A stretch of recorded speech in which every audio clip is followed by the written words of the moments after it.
साथ आनंद टंडन जुड़े हैं, उनसे बात कर लेते हैं। Anand ji, good afternoon. Market एक कहते हैं ना, एक वो रेंज में आके फंस गया है, ऊपर नहीं आता लेकिन नीचे भी नहीं आता, लोअर लेवल पे बाइंग आ जाती है। ये क्यों हो रहा है आपके हिसाब से, और इस समय आपका व्यू क्या है मार्केट को लेकर? बाजार का जो रुख है, आपने जैसे कहा है कि एक दायरे में फंस गया है, और मुझे लगता है कि इसको निकलने के लिए आपको कोई मेजर डायरेक्शनल चेंज देखना पड़ेगा, जो कि अभी कोई असर नजर नहीं आ रहे हैं। क्योंकि अर्निंग्स हालांकि आपकी उम्मीद से ज्यादा बढ़िया आई हैं। मिड कैप में स्पेशली परफॉर्मेंस ज्यादा बेहतर रही है। कंज्यूमर क्षेत्र जो मैं सोच रहा था कि शायद इतना बढ़िया नहीं करे, उनका अनुमान से ज्यादा नतीजे बेहतर आए हैं। तो ओवरऑल एक जरूर वाइड स्प्रेड परफॉर्मेंस बेहतर नजर आ रही है, लेकिन इसके साथ साथ आपको ये देखना है कि अभी भी ऐसा नहीं है कि दुनिया भर में जो माहौल है वो बहुत ज्यादा सुधर गया है, और आप यहाँ से भी आपको अनुमान लगा के चल सकते हैं कि थोड़ा सस्टेन्ड लेवल पर ऑयल के दाम जो है वो थोड़े से ऊपर की तरफ ही रहेंगे। और आईएमएफ में देखा ही आपने कि सबकी ग्रोथ का जो अनुमान है वो इस साल का उन्होंने कम कर दिया है। तो हम लोग एक तरफ कंपनी परफॉर्मेंस बढ़िया है, दूसरी तरफ इकोनॉमिक परफॉर्मेंस जो है उसके ऊपर अभी भी सवाल लगा हुआ है कि कितनी ग्रोथ दिखा सकते हैं, और इन्फ्लेशन भी थोड़ा सा ज्यादा है। तो इसके कारण वो दायरा जो है वो बरकरार रहा है और शायद कुछ हद तक बना है। Okay Anand ji, good afternoon. और कुछ सेक्टर स्पेसिफिक और स्टॉक स्पेसिफिक चर्चा कर लेते हैं। आपने कहा कि अर्निंग्स उम्मीद से बेहतर रहे हैं इस बार Q1 नतीजे, तो कौन से स्पेसेस? आपने कहा कि एफएमसीजी कंज्यूमर स्पेस ने ठीक ठाक परफॉर्मेंस दिखाई है, काफ़ी अंडर परफॉर्म भी किया था इस स्पेस ने। जिस तरीके से Q1 आए हैं, क्या लगता है आपको आने वाले क्वार्टर्स भी इसी तरीके से अच्छे हो सकते हैं, और अब क्या पॉजिटिव हो जाना चाहिए इस स्पेस को लेकर? देखिए, अगर आप अंडरवेट हैं तो शायद आप थोड़ा सा अंडरवेट कम कर सकते हैं, लेकिन आपको फिर भी ध्यान रखना पड़ेगा कि अर्निंग्स ग्रोथ जो है वो बहुत ज्यादा यहाँ से उम्मीद नहीं की जा रही है। माइल्डली डबल डिजिट हो गई है, वो इसलिए भी है कुछ हद तक कि आपका इन्फ्लेशन का जो अनुमान है वो थोड़ा सा ज्यादा हो गया है। और ऑब्वियसली अगर आपके अच्छे ब्रांड हैं, अच्छा डिस्ट्रीब्यूशन है, तो आप कुछ हद तक अपने बढ़ते हुए दाम को पास ऑन कर सकते हैं कंज्यूमर्स को। और मेरा मानना यह है कि कुछ हद तक आप जो देख रहे हैं वो इसी के कारण हो रहा है। तो ऐसे माहौल में वैल्यूएशन अभी भी कोई सस्ती नहीं है, लेकिन आपको पोर्टफोलियो के नजरिए से जब देखें तो आपका जो अंडरवेट पोजीशन था शायद आप उसको न्यूट्रल की तरफ कर सकते हैं। आनंद जी नमस्कार, वीरेंद्र बोल रहा हूँ। बैंक्स काफी हद तक रेंज बाउंड है, कोई डिसाइसिव मूव नहीं है। क्रूड एट 84 83 बहुत कंफर्ट नहीं दे रहा है इनको, लेकिन इस बार अर्निंग्स में और प्राइस बिहेवियर में NBFCs way ahead of banks. आपका एनबीएफसीज में सबसे कंस्ट्रक्टिव व्यू कहां पर है, और एक ऐसे वक्त में जब गोल्ड ने एक यूटर्न लिया है? अभी यूएस में इन्फ्लेशन के आंकड़े आने हैं, जॉबलेस क्लेम के आंकड़े अगर आप देखें तो थोड़ा सा फीके रहे, सितंबर में रेट हाइक की पॉसिबिलिटीज कम करते हुए। ऐसे में एनबीएफसीज और मोर स्पेशली फॉर गोल्ड एनबीएफसीज, आपको एनवायरनमेंट कैसा लग रहा है? देखिए, एनबीएफसी का फायदा तब सबसे ज्यादा तब होता है जो थोड़े सी आपके क्रेडिट में पैसे आराम से आ रहे हैं और आपको थोड़ा सा रिस्की लेंडिंग करनी होती है, और ऐसे क्षेत्रों में जाना होता है जहां पे बैंक ना जा पाए या जाना नहीं चाहते हैं। जब माहौल ऐसा है कि आपकी क्रेडिट ग्रोथ बहुत बढ़िया आ रही है, ऑलरेडी बैंक भी जो है वो स्ट्रगल कर रहे हैं कि उनको डिपॉजिट ग्रोथ कैसे आएगा, ऐसे माहौल में एनबीएफसी का कॉस्ट ऑफ बोरोइंग जो है वो हो सकता है कि थोड़ा सा हायर लेवल पे करना पड़े।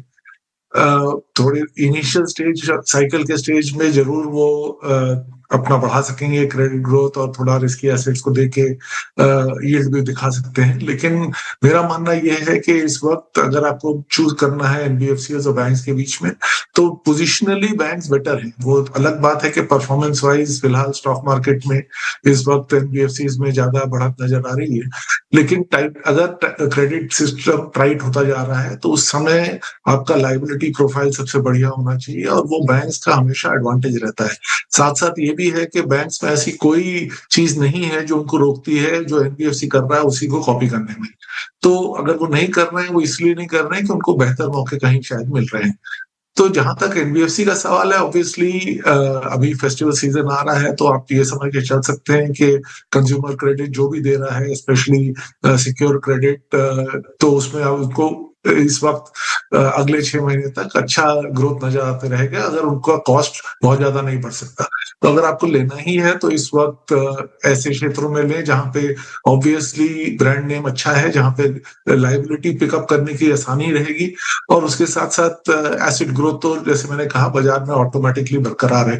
गोल्ड में हो सकता है कि आपको फिर से कॉस्ट लोन रेशियो फिर से बढ़ना शुरू हो जाए, क्योंकि अगर वैल्यू बढ़ जाती है तो ऑटोमेटिकली लेंडिंग पावर भी बढ़ जाती है। ओके, चलिए, सिंस बैंकों की बात हो रही है, इन पर्टिकुलर मैं आपसे व्यू जानना चाहूँगा। एक तरफ एचडीएफसी बैंक है जो लगातार 52 वीक लो लगा रहा है, और एक तरफ एसबीआई जहाँ पर एक अच्छी रिकवरी हुई लेकिन आज काफ़ी प्रेशर आया। बिटवीन दीज टू जायंट्स आपका व्यू क्या होगा? देखिए, अगर आप थोड़ा लंबे समय के लिए 3-4 साल 5 साल के लिए लेने को तैयार हैं, तो मेरे हिसाब से आप दोनों ले सकते हैं। लेकिन ये जरूर है कि आपको डेल्टा शायद इस वक्त एसबीआई में एचडीएफसी से कम मिले, क्योंकि एचडीएफसी का अंडर परफॉर्मेंस इतना खराब हुआ है, इतना ज्यादा रहा है कि अगर जब उसमें टर्न अराउंड जब होगा तो उनके पास सबसे ज्यादा हेडरूम रहेगा कैचअप करने के लिए। ये कहना हमेशा मुश्किल रहता है कि कब आ सकता है, लेकिन जब तक कोई ऐसी नेगेटिव खबर नहीं आए कि इसमें कोई फंडामेंटली प्रॉब्लम हो गई है, तब तक मेरा मानना है कि फिर भी बैंक के ग्रोथ की पोटेंशियल बहुत तगड़ी है। ओके, आनंद जी, कुछ और न्यू एज स्टॉक्स अच्छा परफॉर्म कर रहे हैं। पेटीएम इन पर्टिकुलर मैं पूछना चाहती हूँ आपसे, जिस तरीके से आज रिपोर्ट आई, आईपीओ प्राइस से ऊपर के टारगेट प्राइस आए हैं, तो लगता है कि आप पेटीएम के दिन सुधर रहे हैं यहाँ पर। क्या व्यू बन रहा है आपका? देखिए, पेमेंट सिस्टम्स में अभी फिलहाल काफी हद तक पॉलिसी चेंज होने की संभावना है, और उसमें पेटीएम क्लियरली जो जिस मार्केट में है वहां पर उनको बहुत सारे कंज्यूमर्स हैं, तो ऑब्वियसली उनको फायदा जरूर हो सकता है। लेकिन ये मार्केट सबसे ज्यादा कॉम्पिटिटिव मार्केट भी है। पेटीएम का सबसे बड़ा एडवांटेज ये है कि उनके पास कैश है, तो वो प्राइस वॉरियर स्ट्रेटेजी खेल सकते हैं और वो सस्ते में काम कर सकते हैं, जो बाकी कंपनियों को मुश्किल रहेगी। तो जैसे अगर किसी और ने पेमेंट सिस्टम्स में अगर दाम बढ़ाए, तो पेटीएम को फायदा यह है कि उनका 12,000 करोड़ का जो कैश रिजर्व है उसको आप डिप्लॉय करके उसमें मार्केट शेयर गेन कर सकते हैं। लेकिन ये कोई बहुत अच्छा या सस्टेनेबल स्ट्रेटेजी नहीं है। उनको कुछ अपने लोएस्ट लेवल प्राइसिंग स्ट्रेटेजी से निकल के कोई और सेगमेंट में भी जाना चाहिए, और इसके कारण ये अभी भी मेरे हिसाब से वॉच करने लायक मार्केट है, जहां पे ग्रोथ तो है लेकिन इसके साथ साथ वैल्यूएशन भी आपको पूरी तरह से रिच दिख रहे हैं। आनंद जी, कोई डिफेंस में कंपनी आपको अच्छी लग रही है इस वक्त, and most specially on private side, या फिर आपने अगर थोड़ी सी सॉर्ट की हो या फिर आइडेंटिफाई की हो जिसमें एग्जीक्यूशन बहुत स्ट्रांग है, जिसका एग्जीक्यूशन ट्रैक बहुत स्ट्रांग रहा है पिछले कुछ समय में?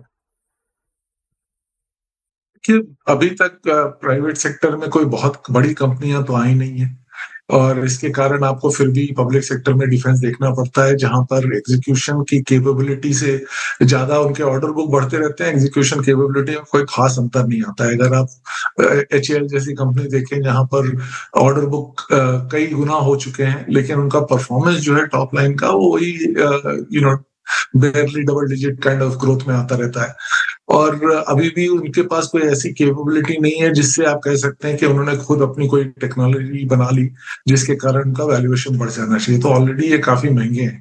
प्राइवेट सेक्टर में धीरे धीरे आप अगले 3-4 साल में बहुत सारी कंपनियां देखेंगे जिन्होंने अपनी खुद टेक्नोलॉजी बना ली है, या ट्रांसफर ऑफ टेक्नोलॉजी करके उन्होंने इस एरिया में ग्रोथ दिखा सकते हैं। लेकिन इस वक्त कौन विनर रहेगा ये कहना मुश्किल है, क्योंकि बहुत सारी जो नई टेक्निक आनी है, टेक्नोलॉजी जो आनी है, वो अभी तक आई नहीं है, और इंडिया में जो बन रहा है वो अभी भी ज्यादातर इंपोर्ट डिपेंडेंट है। भले आप कंपोनेंट्स को इंडिया में असेंबल करके दिखा लें कि वो मेड इन इंडिया है, लेकिन फंडामेंटल लेवल पे टेक्नोलॉजी अभी भी बहुत थिन है।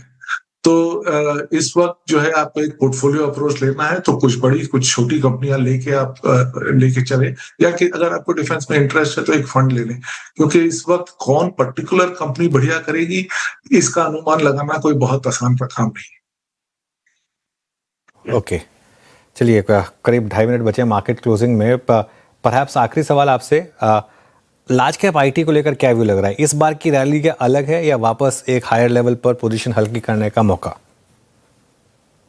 देखिए, अगर आप इंटरनेशनल मार्केट बाजार में देखें तो पैलेंटियर जिस तरह का रिजल्ट उन्होंने पब्लिश किया कुछ दिनों पहले, उससे साफ जाहिर है कि एंटरप्राइज लेवल पर अभी भी SaaS कंपनियां जो हैं, या जो कंपनियां ऐसी हैं जो उनको मदद कर सकती हैं AI अडॉप्ट करने में, उसमें कुछ मार्केट है। अनफॉर्चुनेटली इंडिया में वो अभी भी जो IT कंपनियां हैं वो अभी भी यही उम्मीद लगा के बैठे हैं कि उनको सर्विसेज टाइप कॉन्ट्रैक्ट मिलता रहेगा। मेरा मानना यह है कि अब आपको ऐसे कंपनियां मिलेंगी जहां पर छोटियां कंपनियां होंगी, स्पेशलाइज्ड डोमेन में एक्सपर्टीज होगी और AI को यूज करने की एबिलिटी होगी, जिसमें शायद कुछ फायदा हो सकता है। फ्रंट लाइन कंपनीज में अभी भी मैं मानता हूं कि जब तक उनका मेजर रिस्ट्रक्चरिंग नहीं होगा तब तक प्रॉब्लम है। और आप ये समझ के चलें कि क्योंकि जब तक उनका basic business still man power dependent है, तो उनका वो डी ग्रो होता रहेगा। कोई और सेक्टर में ग्रोथ भी आती है तो वो छुप जाएगी उसमें। तो फ्रंट लाइन कंपनी से मैं अभी भी थोड़ा सा दूर ही रहूंगा। ऑलराइट आनंद जी, बहुत बहुत शुक्रिया आज हमारे साथ जुड़ने के लिए और अपना समय हमें देने के लिए।